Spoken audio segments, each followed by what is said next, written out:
നീതി തേടി എന്ന ഈ നടരാജ് ഷോയിലേക്ക് എല്ലാവർക്കും സ്വാഗതം. എല്ലാവരും എന്നും എപ്പോഴും സുഖമായിരിക്കട്ടെ എന്ന് പ്രാർത്ഥിക്കുന്നു. ഈശോ മിശിഹായ്ക്കും സ്തുതിയായിരിക്കട്ടെ.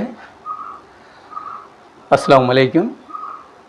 ഓം ശാന്തി ശാന്തി ശാന്തി. ഈ വീഡിയോ മാന്യ പ്രേക്ഷകർ ഇത് ശ്രദ്ധിച്ച് കേൾക്കണം. കാരണം ഇത് നിയമമാണ്.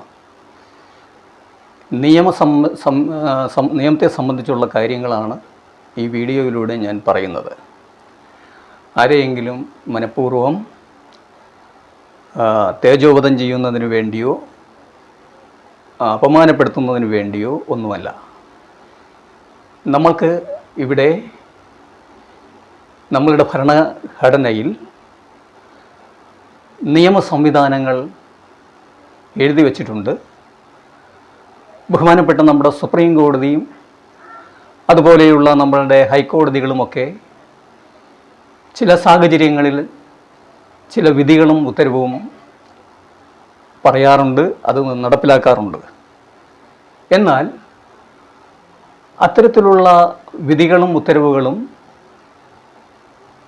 നിയമങ്ങൾ കൈകാര്യം ചെയ്യുന്നവർ പലരും പാലിക്കപ്പെടാതെ പോകുന്ന കാഴ്ചകൾ നമ്മൾ പലപ്പോഴും കാണാറുണ്ട്. അപ്പോൾ നിയമം പലർക്കും പല രീതിയിലായിട്ടാണ് ഈ ന്യായാസനങ്ങളിൽ ഇരിക്കുന്ന ചിലർ കാട്ടിക്കൂട്ടുന്ന ചില കോപ്രായങ്ങൾ. അപ്പോൾ അതിൽ നിന്നും ഉണ്ടാകുന്ന ദുരന്തഫലങ്ങൾ സാധാരണക്കാരായ ജനങ്ങളും പാവപ്പെട്ടവരും അവരുടെ അറിവില്ലായ്മയുടെ വെളിച്ചത്തിൽ അവർ അതുവഴി ഉണ്ടാകുന്ന പീഡനങ്ങൾ അനുഭവിക്കുകയാണ്. അവരുടെ കുടുംബങ്ങൾ, അവരുടെ കുട്ടികൾ, അവരുടെ മാതാപിതാക്കൾ, മറ്റ് ബന്ധുമിത്രാദികളൊക്കെ ഈ നിയമങ്ങൾ നീതിപൂർവം പാലിക്കപ്പെടേണ്ട ആളുകൾ പാലിക്കപ്പെടാതെ, ഇരകൾക്ക് നീതി കൊടുക്കാതെ, അവർക്ക് വേണ്ടപ്പെട്ട ആളുകളെയൊക്കെ സംരക്ഷിക്കുന്നതിന് വേണ്ടി നിയമങ്ങൾ വളച്ചൊടിച്ച്, ഉത്തരവുകൾ വളച്ചൊടിച്ച്, തോന്നിയതുപോലെ ന്യായാസനങ്ങളിരുന്നു കൊണ്ട് തോന്നിവാസങ്ങൾ ചെയ്യുന്നവർക്ക് വേണ്ടിയാണ്, അതിനെക്കുറിച്ച് ജനങ്ങൾ ബോധവാന്മാരാകുന്നതിന് വേണ്ടിയാണ് ഞാൻ ഈ വീഡിയോ ചെയ്യുന്നത്. അപ്പോൾ ഈ വീഡിയോയിലേക്ക് നമുക്ക് കിടക്കാം. ഇവിടെ വക്കീലന്മാരെ എല്ലാവരെയും ബഹുമാനിച്ചുകൊണ്ട് തന്നെയാണ് ഞാൻ ഈ ഷോയിലേക്ക് കിടക്കുന്നത്.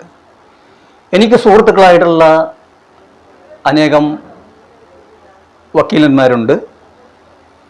ഞാൻ ബഹുമാനിക്കുന്ന, ആരാധിക്കുന്ന റിട്ടയറായിട്ടുള്ള ജസ്റ്റിസുമാരുണ്ട്. എൻ്റെ ഈ നീതി തേടി എന്ന ഷോ തന്നെ ബഹുമാനപ്പെട്ട സുപ്രീം കോടതി ജസ്റ്റിസായിരുന്ന VR കൃഷ്ണയ്യർ സാറാണ് ഉദ്ഘാടനം ചെയ്തതും അദ്ദേഹത്തിനെയാണ് ആദ്യമായിട്ട് ഞാൻ ഇൻ്റർവ്യൂ ചെയ്യുന്നതും. അപ്പോൾ ഈ ഷോയിലൂടെ ആരെയെങ്കിലും ചീത്ത പറയുവാനോ അല്ലെങ്കിൽ തെറി വിളിക്കുവാനോ അപമാനിക്കുവാനോ വേണ്ടി എനിക്ക് സാധിക്കില്ല. നിയമം പാലിക്കപ്പെടണം എന്നുള്ളതാണ് എൻ്റെ പരമപ്രധാനമായ ആവശ്യം. അതാര് ലംഘിച്ചാലും അത് ലംഘിക്കുന്നവർക്കെതിരെ കർശന നടപടി സ്വീകരിക്കുന്നതിന് വേണ്ടി എന്നാൽ കഴിയാവുന്നതൊക്കെ ഞാൻ ചെയ്യും. അപ്പോൾ ആ നിയമലംഘനങ്ങൾ നടത്തിയ ആളുകളെക്കുറിച്ചാണ് ഞാൻ ഇനി പറയാൻ പോകുന്നത്. നിയമം തെറ്റിച്ചുകൊണ്ട് ക്രിമിനൽ കേസുകളിലെ പ്രതികളെ 2 തവണ സത്യവാങ്മൂലം പത്രത്തിൽ കളവായി എഴുതി കോടതിയിൽ കൊടുത്തുകൊണ്ട് പ്രതികളെ ജാമ്യത്തിലെടുത്ത അവരുടെ ജാമ്യം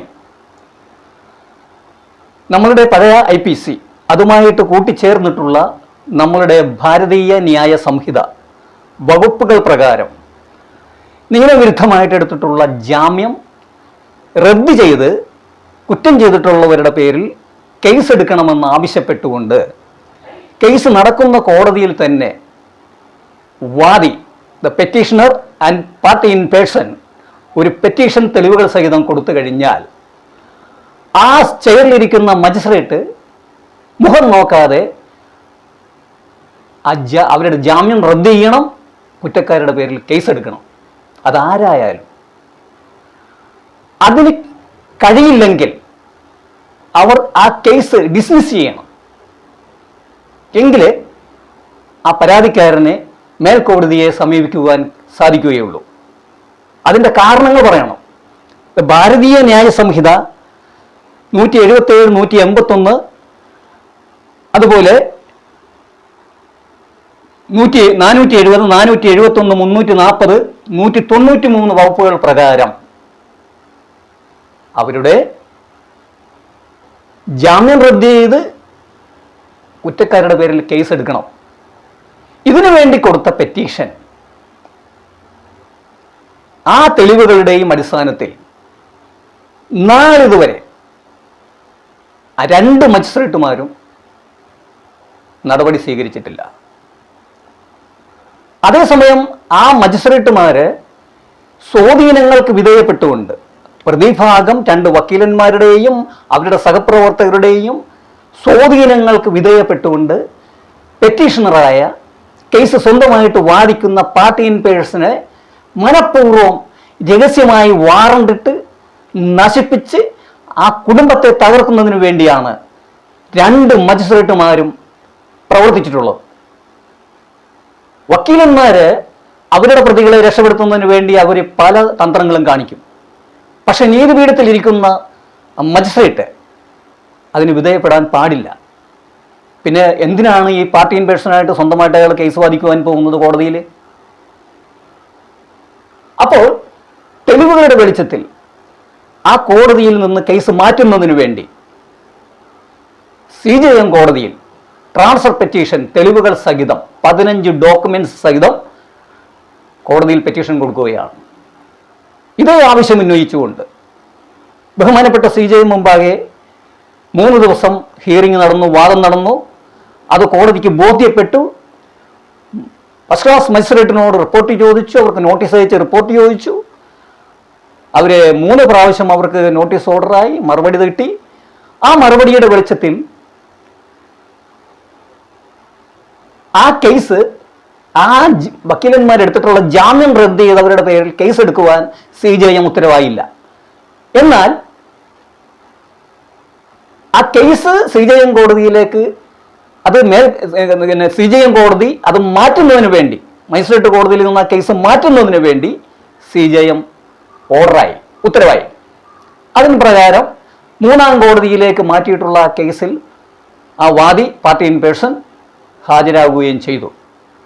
എന്നാൽ CJM മുമ്പാകെ ആ പെറ്റീഷണർ ഹാജരാക്കിയ ആ 15 ഡോക്യുമെന്റ്സും യാതൊന്നും ഓർഡർ അല്ലാതെ 3ാം കോടതിയിലേക്ക് മാറ്റിയിട്ടില്ല.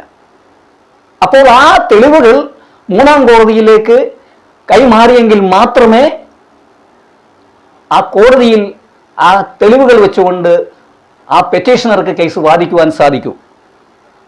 അപ്പോൾ ആ CJM കോടതിയിൽ അന്വേഷിച്ചപ്പോൾ ആ കോടതിയിൽ കിട്ടിയ എവിഡൻസും പെറ്റീഷനും അത് വേറെ എങ്ങോട്ടും മാറ്റാൻ സാധിക്കില്ല എന്നാണ് ആ കോടതിയിൽ നിന്നും ആ ക്ലർക്ക് എന്നോട് പറഞ്ഞത്.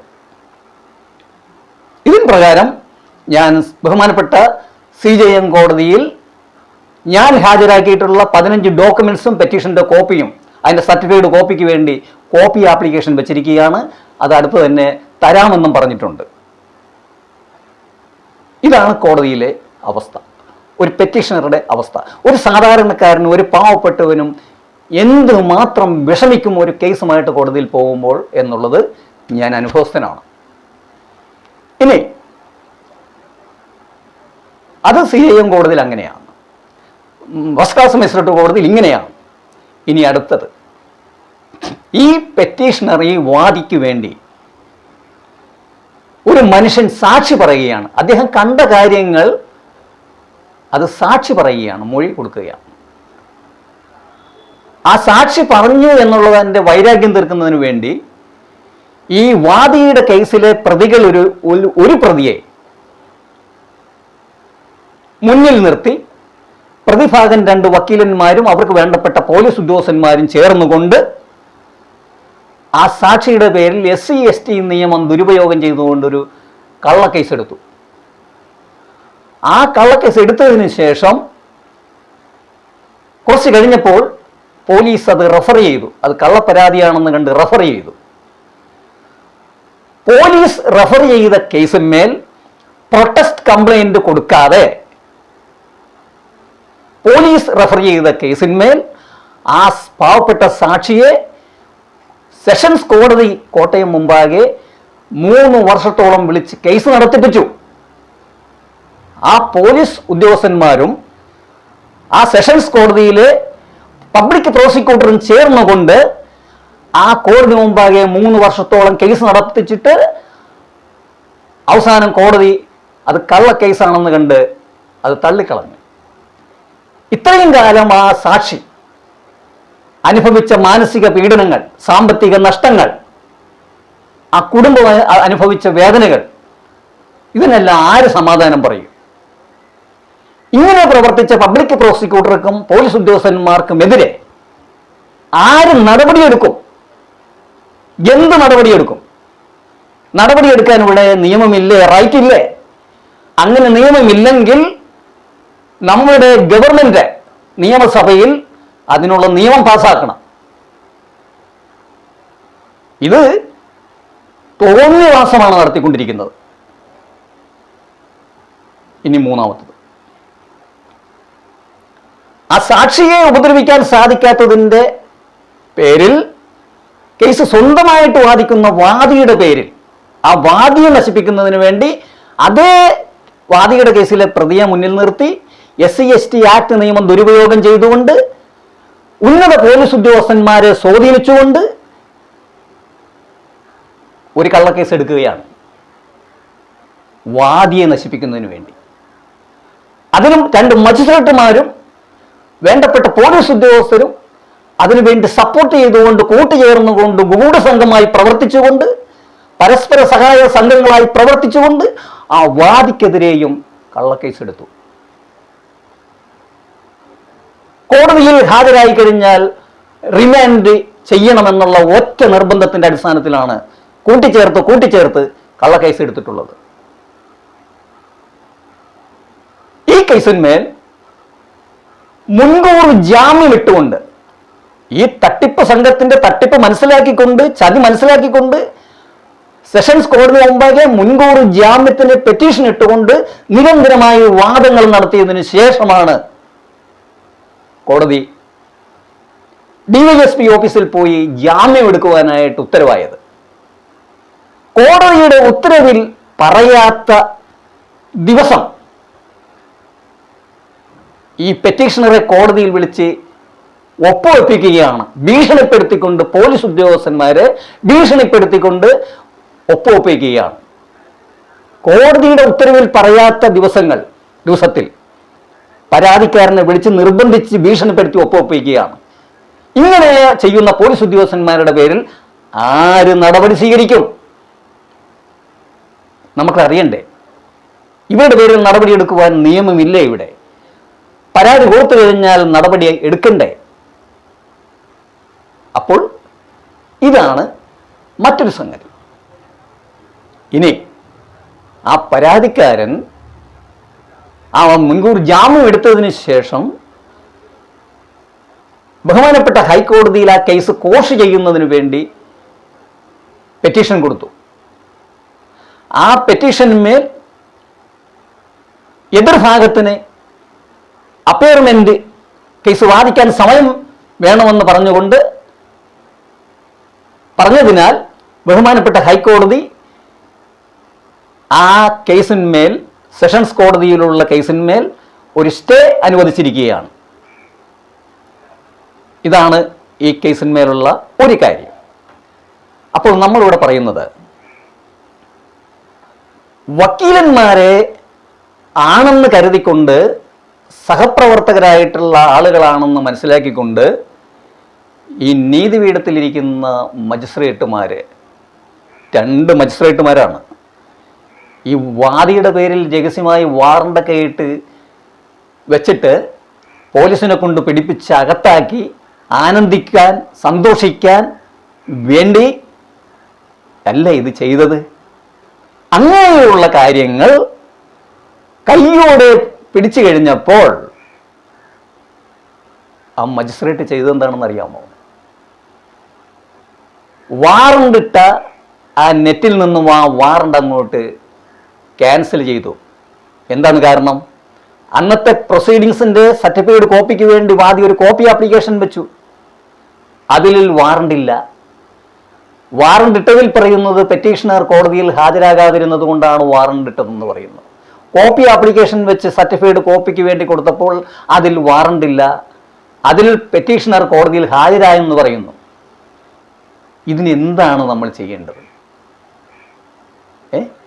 ഈ നല്ല മാതാപിതാക്കന്മാർക്ക് ജനിക്കുന്ന മക്കളെ ഏതെങ്കിലും തരത്തിലൊക്കെ എന്തെങ്കിലുമൊക്കെ കാട്ടിക്കൂട്ടി നശിപ്പിക്കുന്ന കാര്യത്തിൽ ഇത്തരത്തിലുള്ള ആളുകൾക്ക് യാതൊരു പ്രയാസവുമില്ല.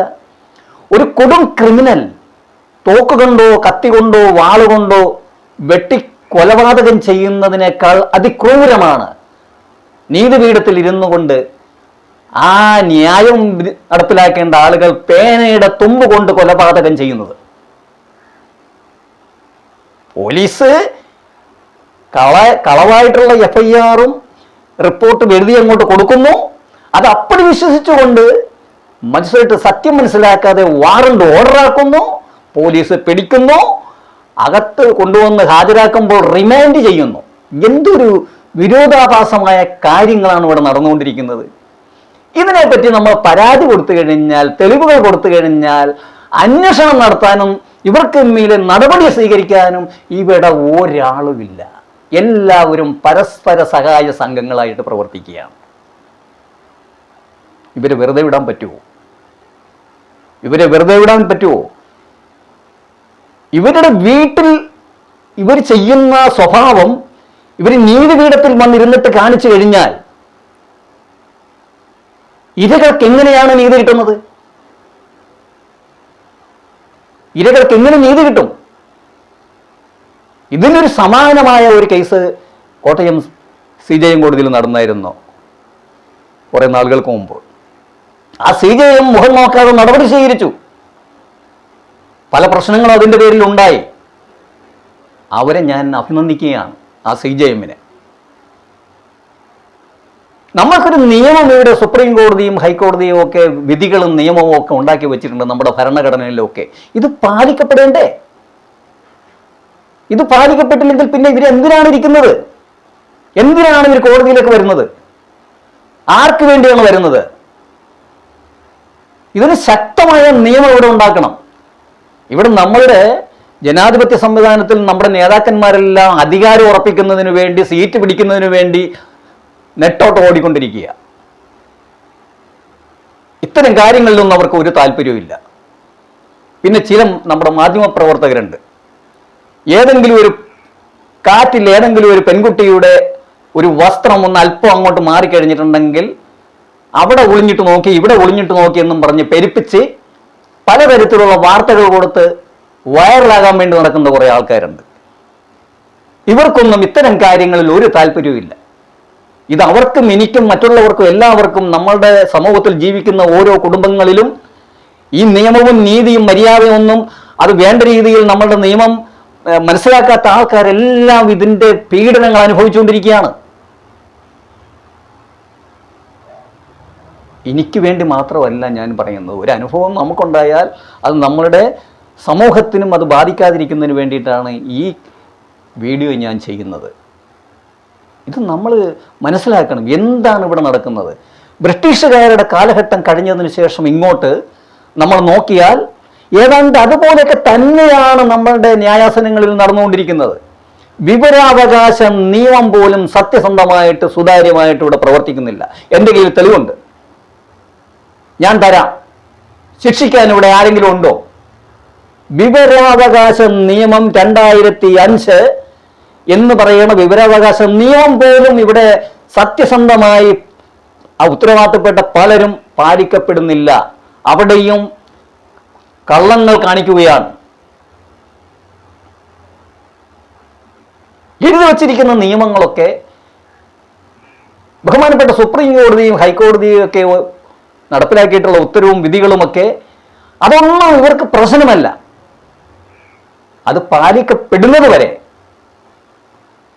ഈ കളവായി സത്യവാങ്മൂലം കൊടുത്ത് പ്രതികളെ ജാമ്യത്തിലെടുത്ത് അവരുടെ ജാമ്യം ഭാരതീയ ന്യായ സംഹിത ആ നിയമം അനുസരിച്ച് ആ ജാമ്യം റദ്ദ് ചെയ്ത് കുറ്റം ചെയ്തവരുടെ പേരിൽ കേസ് എടുക്കുന്നത് വരെ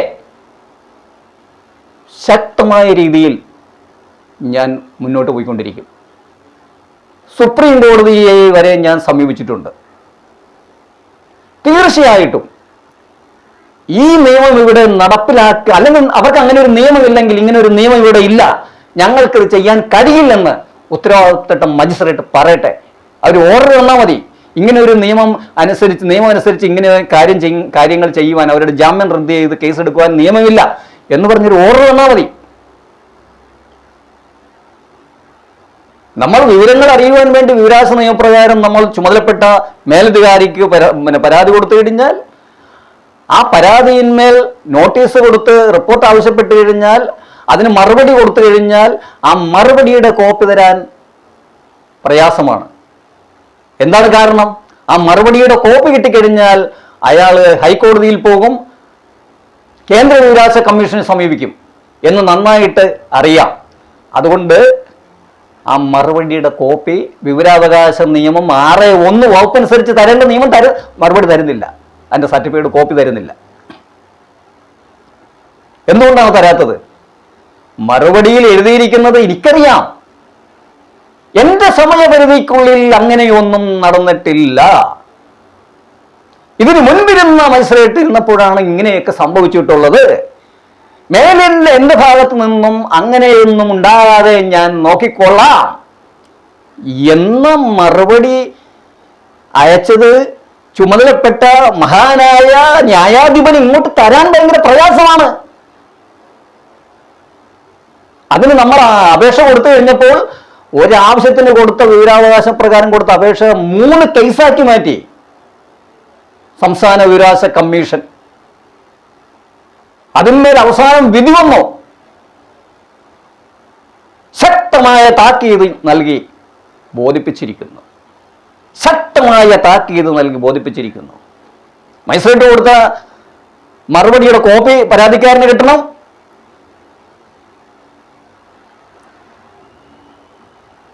ദിവസത്തിനുള്ളിൽ മറുപടി കൊടുക്കേണ്ട സ്ഥാനത്ത് എത്ര ദിവസം ഡിലേ വരുത്തുന്നുവോ അത്രയും ദിവസം, ഒരു ദിവസം 240 രൂപ വെച്ച് ആ പരാതിക്കാരന് കൊടുക്കുവാനും ഉത്തരവാകണം. അങ്ങനെ ചെയ്തു കഴിഞ്ഞാൽ വേണ്ടപ്പെട്ടവർക്ക് ബുദ്ധിമുട്ടുണ്ടാവില്ലേ എന്ന് കരുതിക്കൊണ്ട് ശക്തമായ താക്കീത് കൊടുത്ത് സംസ്ഥാന വിവരാവകാശ കമ്മീഷണർ പിലാത്തോസ് കൈകഴുകിയ പോലെ കഴുകി ഒലക്ക കൊണ്ട് അടിച്ചു മുറം കൊണ്ട് അങ്ങോട്ട് വീശി. മക്കളെ, അപ്പനെ പറ്റിപ്പോയി, ഞാനും നീയും ഒക്കെ ഒരു നാണയത്തിന്റെ 2 വശങ്ങളാണ്, രക്ഷിക്കണേ എന്നുള്ള സഹതാപത്തിൽ ശക്തമായ താക്കീത്. ഇതുകൊണ്ട് പരാതിക്കാരന് എന്താ ഗുണം? മജിസ്ട്രേറ്റ് കൊടുത്തേക്കണം മറുപടിയുടെ കോപ്പി കിട്ടണ്ടേ? വിവരാവകാശ നിയമം 6(1) വകുപ്പനുസരിച്ച് കിട്ടണം. നിയമമല്ലേ, ഇത് പാലിക്കപ്പെടേണ്ടേ? അത് ചെയ്യാതെ ഞങ്ങൾക്ക് ഒക്കെ ചങ്ങാതിമാരാണെന്ന് കണ്ടുകൊണ്ട് വിവരാവകാശ നിയമപ്രകാരം ചെയ്യേണ്ട നിയമങ്ങൾ പാലിക്കപ്പെട്ടില്ല. സംസ്ഥാന വിവരാവകാശ മുഖ്യ കമ്മീഷണർ വിടൂല്ല മകനെ, വിടൂല്ല. നിയമത്തിന്റെ മുമ്പിൽ നിന്ന് രക്ഷപ്പെടാൻ ഞാൻ സമ്മതിക്കില്ല. അല്ലെങ്കിൽ നിങ്ങൾ എന്നെ റിമാൻഡ് ചെയ്യണം, എന്നെ നിങ്ങൾ കൊല്ലാം. എന്നെ നിങ്ങൾ റിമാൻഡ് ചെയ്യണം, അല്ലെങ്കിൽ കൊല്ലണം. അങ്ങനെ ചെയ്താലും നിങ്ങളായിരിക്കും ആ കൊലപാതകത്തിന് ഉത്തരവാദികൾ. അത് ആരൊക്കെയാണെന്നുള്ളത് ഞാൻ അറിയിക്കേണ്ട ആളുകളെ അറിയിച്ചിട്ടുണ്ട്. ഒരു ഇഞ്ച് ഞാൻ വിടൂല. നിയമം പാലിക്കണം. എന്നിട്ടെന്താ, മറ്റൊരു കൂട്ടരെ SC/ST ആക്ട് നിയമം ദുരുപയോഗം ചെയ്തുകൊണ്ട് പോലീസ് ഉദ്യോഗസ്ഥന്മാരൊക്കെ സംഘം ചേർന്നുകൊണ്ട് എല്ലാവർക്കും രക്ഷപ്പെടണം, എല്ലാവരും പരസ്പരം സഹായിക്കുന്നതിന് വേണ്ടി ഈ SC/ST ആക്ട് നിയമം ദുരുപയോഗം ചെയ്തുകൊണ്ടെടുത്ത കള്ള കേസ് അതുമേൽ ജാമ്യം എടുത്തതിന് ശേഷം വാദിച്ചു ജാമ്യം എടുത്തതിന് ശേഷം പ്ലാസ്റ്റിക് പ്രോസിക്യൂട്ടർ ശക്തമായിട്ട് വാദിക്കുകയാണ്. ജാമ്യം കൊടുക്കരുത്. ജഡ്ജി അദ്ദേഹത്തിന്റെ മുമ്പിൽ വന്നിരിക്കുന്ന തെളിവുകൾ വെച്ചുകൊണ്ടല്ലേ അദ്ദേഹത്തിന് എന്തെങ്കിലും ചെയ്യാൻ പറ്റുള്ളൂ. എന്റെ അഡ്വക്കറ്റിന്റെ ശക്തമായ വാദങ്ങളുടെ അടിസ്ഥാനത്തിൽ അവസാനം നുണപരിശോധനയ്ക്ക് വിധേയപ്പെടുത്തണമെന്നുള്ള ഒരു സ്റ്റേജിലേക്ക് വന്നപ്പോൾ ഒന്നല്ലേ പരാതി കൊടുത്ത ആൾ നുണപരിശോധനയ്ക്ക് വിധേയപ്പെടുത്തണം, അല്ലെങ്കിൽ ഇപ്പുറത്തുള്ള ആളെ നുണപരിശോധനയ്ക്ക് വിധേയപ്പെടുത്തണം. സ്ഥാനത്ത് ആരോപിക്കപ്പെടുന്ന ആൾ നുണപരിശോധനയ്ക്ക് വിധേയം ഏതെങ്കിലും ഒന്ന് നടത്തിയതിന് ശേഷമേ പറ്റുള്ളൂ. കാരണം എന്താ, senior citizen, I am senior citizen. ഇത്ര കാലത്തിനുള്ളിൽ ഒരു പെറ്റി കേസ് പോലും ഉണ്ടാക്കാനുള്ള സാഹചര്യം കൊടുത്തിട്ടില്ലേ? ആ പെറ്റീഷണറുടെ ആസനത്തിന്റെ അരികിൽ വന്നിരിക്കാൻ ഈ നിയമം ലംഘിക്കുന്ന മജിസ്ട്രേറ്റുമാരും പബ്ലിക് പ്രോസിക്യൂട്ടർമാരും വക്കീലന്മാരും, എന്റെ കേസിലെ പ്രതിഭാഗം 2 വക്കീലന്മാരും പോലീസ് ഉദ്യോഗസ്ഥന്മാരായ കിങ്കരന്മാരും, അവർക്ക് സാധിക്കില്ല. എന്റെ ആസനത്തിന്റെ അരികിലിരിക്കാൻ അവർ യോഗ്യരല്ല. എന്നെ കുറിച്ചൊരു അന്വേഷണം നടന്നു. ബഹുമാനപ്പെട്ട ഹൈക്കോടതി ജസ്റ്റിസ് ചീഫ് ജസ്റ്റിസിന്റെ അണ്ടറിലോ, ബഹുമാനപ്പെട്ട സുപ്രീം കോടതി ചീഫ് ജസ്റ്റിസിന്റെ അണ്ടറിലോ, നമ്മുടെ ബഹുമാനപ്പെട്ട സംസ്ഥാന മുഖ്യമന്ത്രി ചീഫ് സെക്രട്ടറിയുടെ നേതൃത്വത്തിലോ ഒരു അന്വേഷണം വെച്ച് നോക്ക്. അപ്പൊ കാണാം നിങ്ങൾക്ക് ഞാൻ ആരാണെന്നുള്ളത്, എന്റെ ജീവിതം എന്താണെന്നുള്ളത്. തെറി പറയാൻ നാവിനൊക്കെ സാധിക്കാഞ്ഞിട്ടല്ല, എന്റെ സംസ്കാരം. നിങ്ങൾ ചെയ്യുന്നത് ക്രിമിനൽസുമാണ്. നിങ്ങൾ ഇവിടുത്തെ ഈ രാജ്യത്തെ നിയമവും നീതിയും ഒന്നും മര്യാദയൊന്നും പാലിക്കപ്പെടുന്നില്ല. നിങ്ങൾ ഇവിടുത്തെ അന്ധരായിട്ടുള്ള ജനങ്ങളെയൊക്കെ ചൂഷണം ചെയ്തുകൊണ്ടിരിക്കുകയാണ്. എന്നെ അതിന് നിങ്ങൾ വിധേയപ്പെടുത്താൻ, എന്നെ ഇരയാക്കി എന്നെ അകത്താക്കാൻ നോക്കിയാൽ നിങ്ങളെ ഞാൻ അകത്താക്കും, ഒരു സംശയം വേണ്ട കാര്യത്തിൽ. അങ്ങനെ അല്ലെങ്കിൽ ഈ നിയമം ഇവിടെ ആവശ്യമില്ല. ഈ ആർട്ടിക്കിൾ 14 നിയമത്തിന്റെ മുമ്പിൽ എല്ലാവരും സമന്മാരാണെന്നുള്ള ഒരു സാധനം പിന്നെ എന്തിനാ? ബഹുമാനപ്പെട്ട നമ്മുടെ സുപ്രീം കോടതി തന്നെ എത്രയോ ഇവിടെ ഞാൻ പേപ്പറൊക്കെ എടുത്ത് ആ കോടതിയുടെ ഉത്തരവുകളും വിധികളും ഒക്കെ എടുത്ത് ഞാൻ വെച്ചിട്ടുണ്ട്. എല്ലാം ഈ ഷോയിൽ എനിക്ക് അവതരിപ്പിക്കാനായിട്ട് സാധിക്കില്ല. എന്തിനാണ് നമ്മുടെ സുപ്രീം കോടതി ഒരു വിധിയും ഉത്തരവും ഉണ്ടാക്കുന്നത്? എന്തിനാണ് നമ്മുടെ ഹൈക്കോടതി ഒരു വിധിയും ഉത്തരവും ഉണ്ടാക്കുന്നത്? അത് പാലിച്ചുകൊണ്ട് പോകണം ജുഡീഷ്യൽ ഓഫീസേഴ്സ്. അങ്ങനെയുള്ള ജുഡീഷ്യൽ ഓഫീസേഴ്സിൽ ഇരിക്കുന്ന ചില ആളുകൾ ചില യുക്തിക്കണ്ണികൾ കാട്ടിക്കൂട്ടുന്ന കോപ്രായങ്ങൾ, തോന്നിവാസങ്ങൾക്ക് അവരെ സംരക്ഷിക്കാൻ ജുഡീഷ്യൽ ഓഫീസ് അസോസിയേഷൻ ഉണ്ട്. ക്രിമിനൽ ലോയേഴ്സ്, അങ്ങനെയുള്ള വക്കീലന്മാരെ രക്ഷപ്പെടുത്താൻ വേണ്ടി, അവരെന്തെങ്കിലും കുറ്റം ചെയ്തു കഴിഞ്ഞാൽ അവരെ രക്ഷപ്പെടുത്താൻ വേണ്ടി ഇവിടെ ബാർ അസോസിയേഷൻ ഉണ്ട്. ക്രിമിനൽസായ പോലീസ് ഉദ്യോഗസ്ഥന്മാർ തോന്നിവാസം കാണിച്ചു കഴിഞ്ഞാൽ അവർ രക്ഷപ്പെടുത്താൻ ഇവിടെ പോലീസ് അസോസിയേഷൻ ഉണ്ടോ? Police association. ഇതിനെല്ലാം ഇരകളായിട്ട് വരുന്നത് ജനങ്ങളാണ്. മാനസികമായിട്ടും ശാരീരികമായിട്ടും സാമ്പത്തികമായിട്ടും പീഡിപ്പിക്കപ്പെടുന്ന പാവപ്പെട്ട ബഹുഭൂരിപക്ഷം വരുന്ന സാധാരണക്കാരെയും പാവപ്പെട്ട ജനങ്ങളെയും അവരുടെ രക്തം ഊറ്റി കുടിച്ചുകൊണ്ട് ശവന്തീനികളായ ഇവർ കാട്ടിക്കൂട്ടുന്ന പേക്കോലങ്ങൾക്കെതിരെ ശക്തമായ നിയമ നടപടി സ്വീകരിക്കും. ജനങ്ങൾ എല്ലാവരും മണ്ടന്മാരാണെന്ന് നിങ്ങൾ കരുതണ്ട. നിങ്ങളും നിങ്ങളുടെ കുടുംബത്തിലുള്ളവരും നിങ്ങളുടെ കുഞ്ഞുങ്ങളുമൊക്കെ സൂക്ഷിക്കുന്നത് ഈ ബഹുഭൂരിപക്ഷം വരുന്ന സാധാരണക്കാരനും പാവപ്പെട്ടവനും കൊടുക്കുന്ന നികുതി പണം പറ്റിക്കൊണ്ട്, ആ ശമ്പളം പറ്റിക്കൊണ്ടാണ് ഇത്തരത്തിലുള്ള ക്രിമിനലുകൾ സുഖമായിട്ട് വാഴുന്നത്. നിങ്ങൾക്കെതിരെ നടപടി സ്വീകരിക്കുവാൻ ഇവിടെ ഒരു ശക്തിയുള്ള ഒരു നിയമ സംവിധാനം ഇവിടെ വേണം. അത് ബഹുമാനപ്പെട്ട സുപ്രീം കോടതിയുടെയും ബഹുമാനപ്പെട്ട ഹൈക്കോടതിയുടെയും അണ്ടറിൽ ഒരു ജനകീയമായിട്ടുള്ള ഒരു കമ്മിറ്റി, ഒരു കമ്മീഷൻ പാവപ്പെട്ടവർക്ക് വേണ്ടി ഇവിടെ വേണം. ലക്ഷങ്ങളും കോടികളും മുടക്കി സുപ്രീം കോടതിയിലെ സാധാരണക്കാർക്കും പാവപ്പെട്ടവർക്കും പോയി കേസ് നടത്താൻ പറ്റുമോ? ജനങ്ങൾ കൊടുക്കുന്ന നികുതി പണം എടുത്ത് കോടികൾ മുടക്കി ഇവിടെ മാറി മാറി വരുന്ന സർക്കാരുകൾ പോയി സുപ്രീം കോടതിയിൽ കേസ് നടത്തുമ്പോൾ പാവപ്പെട്ടവനായിട്ടുള്ള സാധാരണക്കാരനും പാവപ്പെട്ടവനും ഇവിടെ ഹൈക്കോടതിയിൽ പോലും ഒരു കേസ് നടത്താൻ പോകാൻ നിവർത്തിയില്ല. അതുകൊണ്ടാണ് ഞാൻ എൻ്റെ കഴിഞ്ഞ ഷോയിലും പറഞ്ഞത്, സുപ്രീം കോടതികൾക്ക് സമാനമായ ഓപ്പൺ കോടതികൾ നമ്മളുടെ സംസ്ഥാനത്ത് എല്ലാ ജില്ലകൾ തോറും വേണമെന്ന് ഞാൻ പറയുന്നത്. സുപ്രീം കോടതിക്ക് സമാനമായ ഓപ്പൺ കോടതികൾ നമ്മുടെ സംസ്ഥാനത്ത് എല്ലാ ജില്ലകൾ തോറും വേണം.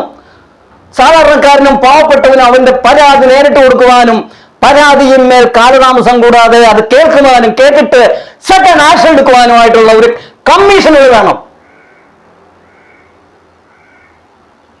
ഇതിനെ അധികാരത്തിന് വേണ്ടി പരക്കം പാഞ്ഞ് ഓടുന്ന ജനങ്ങൾ കൊടുക്കുന്ന അധികാരവും സുഖവും എല്ലാം അനുഭവിച്ചുകൊണ്ട് വാണുകൊണ്ടിരിക്കുന്ന നിലപാടിന്റെ രാജകുമാരന്മാരായിട്ടുള്ള ഇവിടുത്തെ ജനപ്രതിനിധികൾ, രാഷ്ട്രീയ പിച്ചാന്തേഹികളായിട്ടുള്ള മന്ത്രിസഭകൾ, മാറി മാറി വരുന്ന മന്ത്രിസഭകൾ ഇത്തരം കാര്യങ്ങൾക്ക് വേണ്ടി ഒരു നിയമം ഉണ്ടാക്കുന്നില്ല.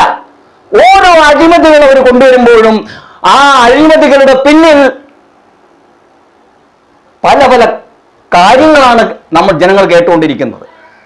ഓരോ വികസനങ്ങളും കൊണ്ടുവരികയാണ്. മാറി മാറി വരുന്ന ഗവൺമെന്റുകൾ ഓരോ വികസനങ്ങളും കൊണ്ടുവരുമ്പോൾ ആ വികസനങ്ങളുടെ എല്ലാം പിന്നിൽ ഓരോ അഴിമതികൾ കൂമ്പാരം കൂടുകയാണ്. അതാണെന്ന് ജനങ്ങളെന്ന് കണ്ടും കേട്ടും കൊണ്ടിരിക്കുന്നത്. സത്യസന്ധതയില്ല, ജനാധിപത്യത്തിൽ സത്യസന്ധതയില്ല, മര്യാദയില്ല, നീതിയില്ല, ന്യായമില്ല. ബ്രിട്ടീഷുകാരുടെ കാലഘട്ടങ്ങളെക്കാൾ ക്രൂരമായ അവസ്ഥയാണ് നമ്മുടെ രാജ്യത്ത് നിന്ന് സാധാരണക്കാരും പാവപ്പെട്ടവരുമായ ജനങ്ങൾ ഇന്ന് അനുഭവിച്ചുകൊണ്ടിരിക്കുന്നത്. ജീവിക്കുവാൻ സാധാരണ ജനങ്ങൾക്ക് രക്ഷയില്ല, പരക്കം പായുകയാണ്. മഹാത്മാഗാന്ധി പറഞ്ഞു, പാർപ്പിടം സൗജന്യം, വെള്ളം സൗജന്യം, വിദ്യാഭ്യാസം സൗജന്യം, ഹെൽത്ത് ആൻഡ് ആരോഗ്യം സൗജന്യം എന്ന് മഹാത്മാവ് പറഞ്ഞു. പക്ഷേ വർഷങ്ങളോളം ഇവിടെ ഭരിച്ച കോൺഗ്രസിന് ഇത് നടപ്പിലാക്കുവാൻ ഇതുവരെ സാധിച്ചിട്ടില്ല. പിന്നെ തുടർന്ന് വന്നിട്ടുള്ള മറ്റ് CPM-ന്റെ അണ്ടറിലുള്ള സർക്കാരിന് സാധിച്ചിട്ടില്ല. കേന്ദ്രം ഇത്രയും വർഷം ഭരിച്ചിട്ടും അവർക്കും സാധിച്ചിട്ടില്ല, BJP-ക്കും സാധിച്ചിട്ടില്ല. ജനങ്ങൾ ഇപ്പോഴും ദുഃഖത്തിലും ദുരിതത്തിലുമാണ്. കോടിക്കണക്കിന് രൂപയാണ് പരസ്യങ്ങൾ കൊടുക്കുന്നത്. സർക്കാരിന്റെ ഇമേജ് വളർത്താൻ, സർക്കാരിന്റെ മുഖം രക്ഷിക്കാൻ, സർക്കാർ ഇവിടെ എല്ലാമാണെന്നുള്ളതാക്കി തീർക്കുവാൻ വേണ്ടി, ജനങ്ങൾക്ക് വേണ്ടതെല്ലാം കൊടുക്കണ്ടെന്നുള്ളതാക്കി തീർക്കാൻ വേണ്ടി കോടിക്കണക്കിന് രൂപയാണ് പരസ്യ ഇനത്തിൽ ഓരോ സർക്കാരുകളും മുടക്കിക്കൊണ്ടിരിക്കുന്നത്. അങ്ങനെ മുടക്കുന്ന കാശ് പാവങ്ങൾക്ക് കൊടുത്താൽ അവർ രക്ഷപ്പെടില്ലേ? ഇങ്ങനെയല്ല സർക്കാരിന്റെ മഹത്വം കാണിക്കേണ്ടത്. ചെയ്ത് കാണിക്കണം, പ്രവർത്തിച്ച് കാണിക്കണം. ഞാൻ എൻ്റെ കഴിഞ്ഞ ഷോയിലും പറഞ്ഞു, 60 വയസ്സ് കഴിഞ്ഞിട്ടുള്ളവർ, രോഗികൾ, നിരാലംബർ 5000 രൂപ വീതം മാസം തോറും കൊടുക്കണം എന്ന് ഞാൻ പറഞ്ഞു. അവന്റെ ജീവിതകാലം മുഴുവൻ അവൻ ഈ വോട്ട് കുത്തി ജയിപ്പിച്ച് അധികാരത്തിലേക്ക് വിടുകയാണ്. അധികാരത്തിൽ ചെന്ന് കഴിയുമ്പോൾ ജനത്തിന്റെ നേരെ നോക്കി കാർക്കിച്ചു പോവുകയാണ്.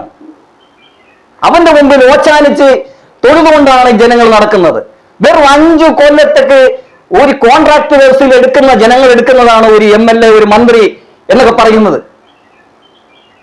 വെറും 5 കൊല്ലത്തേക്ക് ജനങ്ങൾ ഒരു കോൺട്രാക്ട് വ്യവസ്ഥയിലാണ് ഒരു MLA-നെ, മന്ത്രിയെയും ഒരു MP-യെയും എടുക്കുന്നത്. ആ ജനങ്ങളോട് യാതൊരു പ്രതിബദ്ധതയും ഇല്ലാതെ അധികാരത്തിൽ കയറി കഴിയുമ്പോൾ തോന്നിവാസം കാണിക്കുന്നു. ഇപ്പോൾ നടന്നുകൊണ്ടിരിക്കുന്നതല്ലേ? ജനങ്ങളുടെ ആവശ്യം എന്താണെന്ന് മനസ്സിലാക്കുന്നുണ്ടോ? ഓരോ കുടുംബത്തിലേക്കും കയറി ഇറങ്ങി ചെല്ലണം. നമ്മളുടെ ഗവൺമെന്റുകൾ ആര് വന്നാലും അവർ സത്യസന്ധമായിട്ട് ഭരിച്ചെങ്കിൽ മാത്രമേ ജനങ്ങളുടെ നികുതി പണം എടുത്ത് ശമ്പളം കൊടുക്കുന്ന സർക്കാർ ഉദ്യോഗസ്ഥർ സത്യസന്ധമായിട്ട് പ്രവർത്തിക്കൂ. ഏതെങ്കിലും ഒരു സർക്കാർ സ്ഥാപനത്തിൽ നിന്നൊരു സാധാരണക്കാരൻ ചെന്നു കഴിഞ്ഞാൽ എത്ര നാൾ പാവങ്ങൾ നടക്കണം ഒരു ആവശ്യം സാധിച്ചു കിട്ടുന്നതിന് വേണ്ടി? അവിടെ ഇരിക്കുന്ന ഉദ്യോഗസ്ഥന്മാരുടെ മുമ്പിൽ തൊഴു കൈയോടെ പ്ലാസ്റ്റിക് സഞ്ചിയും തൂക്കി കടലാസുമായിട്ട് കയറി ഇറങ്ങി നടക്കുകയാണ്, അല്ലേ? ജനങ്ങളുടെ നികുതി പണം എടുത്ത ശമ്പളം കൊടുക്കുന്നേ, ആ ശമ്പളം പറ്റിക്കൊണ്ടിരിക്കുന്ന അവന്റെ മുമ്പിൽ ഈ ജനങ്ങൾ ചെന്ന് കൈകൂപ്പി ഭിക്ഷയായി ചിന്തിക്കുകയാണ് കാര്യം സാധിച്ചു കിട്ടാൻ വേണ്ടി. എന്താണ് സാറുമാരെ ഇവിടെ കാട്ടിക്കൂട്ടുന്നത്? ഞങ്ങൾക്കൊക്കെ തെറി പറയുവാനും നിയമം കയ്യിലെടുക്കുവാനും ഒന്നും സാധിക്കില്ല. ഇതുപോലെ പ്രതികരിക്കാൻ മാത്രമേ സാധിക്കൂ. ക്രിയാത്മകമായ രീതിയിൽ ഇതുപോലെ പ്രതികരിക്കുവാനേ സാധിക്കൂ. ബഹുമാനപ്പെട്ട സുപ്രീം കോടതിയും നമ്മുടെ ഹൈക്കോടതിയും ഒക്കെ നടപ്പിലാക്കി വെച്ചിട്ടുള്ള വിധിയും ഉത്തരവും എത്ര കോമ്പനായാലും അധികാരത്തിൽ സീറ്റിലിരിക്കുന്നവൻ നടപ്പിലാക്കിയില്ലെങ്കിൽ നടപ്പിലാക്കുന്നത് വരെ മുന്നോട്ട് പോകും. അതായത് ഏത് ഭരണാധികാരിയായാലും ശരി, നിങ്ങൾക്ക് സാധിക്കും ഇങ്ങനെ സംസാരിക്കുന്നവരെ അധികാരവും നിയമവും പദവിയും ദുരുപയോഗം ചെയ്തുകൊണ്ട് നിങ്ങൾ പറയുന്നത് അപ്പാടി ആജ്ഞ അനുസരിച്ച് കാലന്റെ രീതിയിൽ കയറുമായി നടക്കുന്ന ആളുകളെ കൊണ്ട് ക്രിയാത്മകമായ രീതിയിൽ പ്രതികരിക്കുന്നവരെ നിങ്ങളുടെ അധികാരവും പദവിയും സ്വാധീനങ്ങളും ദുരുപയോഗം ചെയ്തുകൊണ്ട് അവരെ അകത്താക്കാൻ സാധിക്കും. എന്നിട്ട് നിങ്ങൾക്ക് ആനന്ദ നൃത്തനമാടാൻ സാധിക്കും. സന്ധ്യയാകുമ്പോൾ അവനെ നമ്മൾ അകത്താക്കിയെന്നും പറഞ്ഞ് ഒരു പെഗ്ഗൊക്കെ അടിച്ച് പരസ്പരം കെട്ടിപ്പിടിച്ച് ഉമ്മവെച്ച് ഒന്ന് സന്തോഷിക്കാം. അത് നിങ്ങൾക്ക് സാധിക്കും. ഇങ്ങനെ നിങ്ങൾ ചെയ്തിട്ടുള്ള ഒരുപാട് പേര് നമ്മളുടെ ജയിലിൽ നിരാലംബരായിട്ടുള്ള എത്രയോ മനുഷ്യർ, അവരുടെ കുടുംബവും കുട്ടികളും എല്ലാം ജീവിതം തകർന്ന് തരിപ്പണമായിട്ടുണ്ട്. ഒരു കണക്കെടുക്ക്. നിങ്ങൾ കുറ്റം ചെയ്യാതെ ശിക്ഷിക്കപ്പെട്ടിട്ടുള്ളവരുടെ ഒരു കണക്കെടുക്ക്. അവരെ വിളിച്ച് നിങ്ങൾ പൊതുവായിട്ട് ഒരു ചർച്ച നടത്തൂ. അവരെ കേൾക്കാൻ തയ്യാറാകൂ. എത്ര കുടുംബങ്ങളാണ് കുറ്റം ചെയ്യാതെ ജയിലിൽ അവരുടെ ജീവിതം ഹോമിക്കപ്പെട്ട് നശിച്ചിട്ടുള്ള എത്രയോ നിരപരാധികളുടെ കുടുംബമുണ്ടെന്നുള്ളത്, എത്ര പേരുണ്ടെന്നുള്ളത് ഒരു കണക്കെടുക്കൂ. എന്ത് നീതി, എന്ത് ന്യായം, എന്ത് മര്യാദയാണ് ഇവിടെ നടക്കുന്നത്, അല്ലേ? ഇത് ഞാൻ പറഞ്ഞിട്ട് നിങ്ങൾ വേണമെങ്കിൽ എന്നെ അങ്ങോട്ട് കൊന്നുകളാം, അല്ലെങ്കിൽ നിങ്ങൾ വന്നതിന് വിളിച്ചാൽ മതി, ഞാൻ അങ്ങോട്ട് വരാം. നിങ്ങൾ പറയുന്ന സ്ഥലത്ത് കൊണ്ട് ഇട്ടോ, കൊന്നോ. പക്ഷെ പറയേണ്ടത് പറയാതിരിക്കാൻ പറ്റില്ല സാർ. ഞാൻ മാത്രമല്ല ഇവിടെ ഈ സമൂഹത്തിൽ ജീവിക്കുന്നത് ഒരുപാട് പേരുണ്ട്. അവരൊക്കെ ജീവിതമായിട്ടുള്ള ഓട്ടത്തിലാണ്. അവർക്ക് ഇതിന്റെ പുറകെ നടക്കാനൊന്നും നേരമില്ല. അവർക്ക് നിയമബോധം കൊടുക്കുന്നതിന് വേണ്ടി നിങ്ങൾ ലീഗൽ സർവീസ് എന്ന് പറയുന്ന ഒരു സാധനത്തിൽ വെച്ചിട്ടുണ്ട്.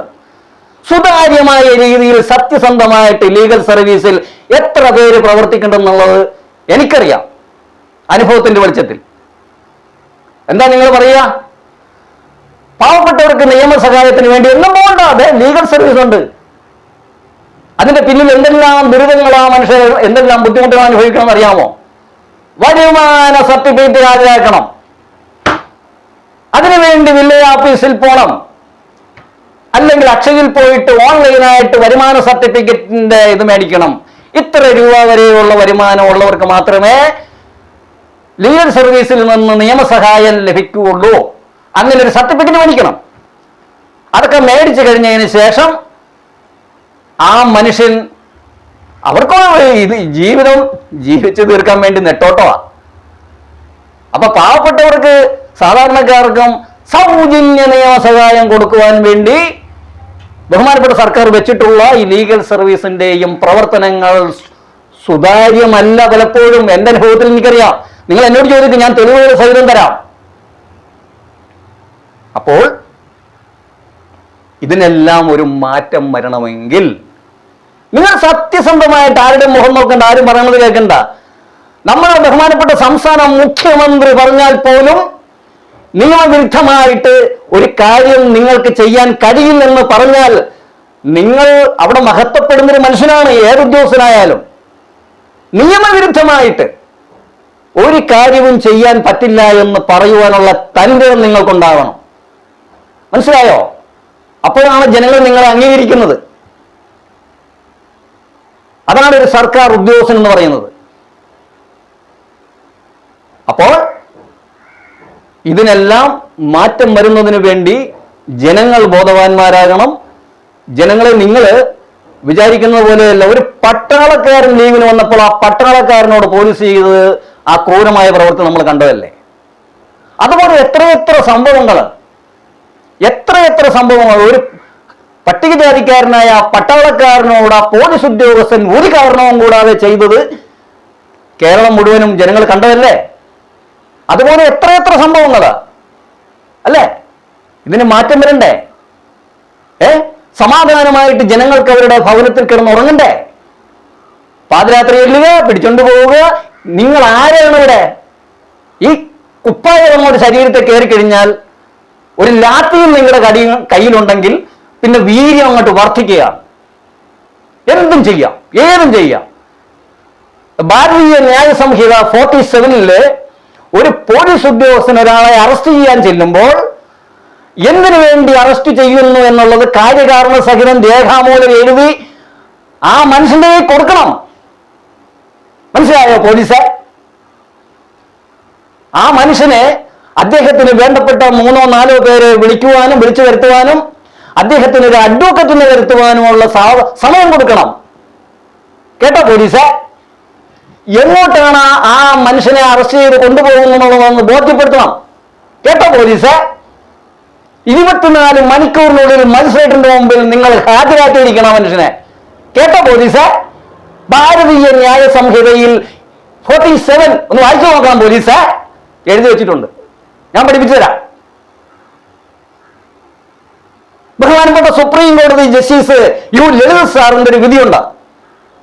ജുഡീഷ്യൽ ഓഫീസേഴ്സിന്റെ ആരുടെയെങ്കിലും പേരിൽ ഒരു പരാതി കിട്ടിക്കഴിഞ്ഞാൽ ആ പരാതിയിന്മേൽ സത്യസന്ധമായി അന്വേഷണം നടത്തി കുറ്റം ചെയ്തിട്ടുണ്ടെന്ന് ബോധ്യപ്പെട്ടു കഴിഞ്ഞാൽ, ആ പരാതിയിൽ പറയുന്ന ആൾ കുറ്റം ചെയ്തിട്ടുണ്ടെന്ന് ബോധ്യപ്പെട്ടു കഴിഞ്ഞാൽ മുഖം നോക്കാതെ അവരുടെ പേരിൽ നിയമ നടപടി സ്വീകരിക്കണമെന്ന് എഴുതി വെച്ചിട്ടുണ്ട്. ഇവിടെ എത്ര ന്യായാധിപന്മാർ ഈ ഉത്തരവ് പാലിക്കപ്പെടുന്നുണ്ട്? എന്റെ അനുഭവത്തിലില്ല. അപ്പോൾ എന്തിനു വേണ്ടിയാണ് ആ ബഹുമാനപ്പെട്ട സുപ്രീം കോടതി ജസ്റ്റിസ് ആ വിധി വെച്ച് പറഞ്ഞിട്ടുള്ളത്, ഉത്തരവ് നടപ്പിലാക്കിയിട്ടുള്ളത്? അത് പാലിക്കപ്പെടേണ്ട ഉദ്യോഗസ്ഥന്മാരെ അത് പാലിക്കപ്പെടണ്ടേ? പാലിക്കപ്പെടാത്തതിന്റെ വ്യക്തമായ തെളിവുകൾ എന്തെങ്കിലും ഉണ്ട്? മനസ്സിലായില്ലേ? അപ്പോൾ ഇവിടെ നടക്കുന്ന എല്ലാ കുഴപ്പങ്ങളുടെയും എല്ലാ പ്രശ്നങ്ങളുടെയും കാരണം എന്താണെന്ന് അറിയാമോ? നിയമലംഘനങ്ങളാണ്. ചട്ടങ്ങളും നിയമങ്ങളും പാലിക്കപ്പെടേണ്ട ആ ഉദ്യോഗസ്ഥന്മാർ തന്നെ അത് അവഗണിക്കുകയും ലംഘിക്കുകയും ചെയ്യുന്നതാണ് ഇവിടെ നടക്കുന്നതിന്റെ പ്രധാന കാരണം.